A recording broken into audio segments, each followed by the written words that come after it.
Want to ensure that you deeply internalize the Quranic insights in this series? Then download and follow along with our free guided workbook from bayina.com/amazed.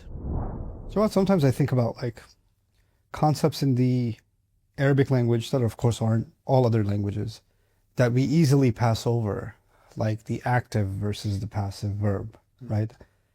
And instead of taking people into a third grade English class, just simply speaking, if I were to say I made a mistake, right? Yeah.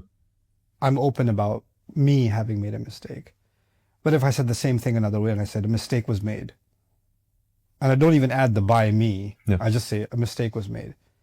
The statement is still true, except I refuse to attribute it directly to myself, right? And there's a certain psychological effect that has, because it's almost as if I'm trying to suggest it may be me, or there may be other factors involved, right? And it's pretty interesting in the Quran, you find sometimes a switch between the active and the passive. We're going to see a verb that occurs in the active form, and then we're going to see it in the passive form. Let me say that in plain English then. They called someone a liar. They called Nuh a liar. They called Ibrahim a liar. They called Lut a liar, etc., etc. That's active, because who called them a liar? They did. Their nations did.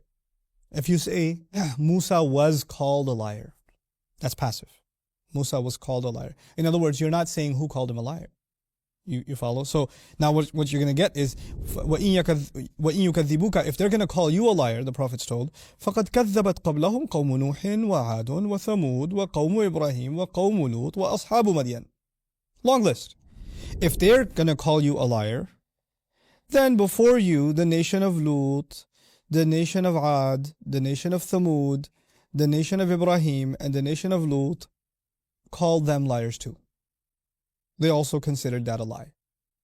So who's the doer of all of, and by the way, the people of Madian also did the same. So all of them, who's the one calling someone a liar? The nation is. The nation does the act of calling them a liar.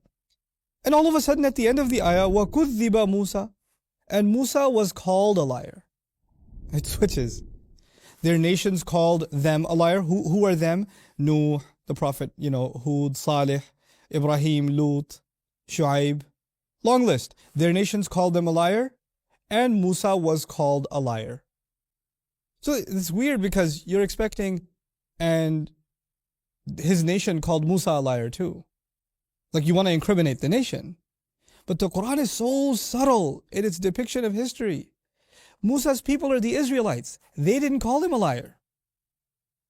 The Pharaoh called him a liar, and the Pharaoh's people called him a liar that are not his people. So he was called a liar, but not by his nation. So it switches immediately to capture the accurate, account of history that his own people actually accepted him as a prophet, gave him a hard time anyway, but they didn't call him a liar. Fir'aun did. Those people did. Subhanallah. Just the way in which these switches happen in the Quran, they're not just for grammatical reasons, but to capture such powerful historical, a nuance. And to be careful about that as you're in the middle of a sentence in a list of all these prophets, this one, this one, this one, this one. And by the way, Musa, no, not his people didn't lie. He was lied against. He was called a liar. Subhanallah. May Allah Azza wa Jal help us appreciate the perfection of the Book of Allah. Barakallahu li wa lakum. Assalamu alaikum wa rahmatullahi wa barakatuh. So much of the work on the Quran has been completed on Bayina TV. I want you to enjoy systematically studying the Quran from the beginning all the way to the end, in brief and then in great detail. And to do that, I'd like for you to sign up on bayinatv.com. And once you appreciate what's going on in Bayina TV, I want you to become an ambassador for it and share that subscription with friends and family and give it as a gift also. Thank you.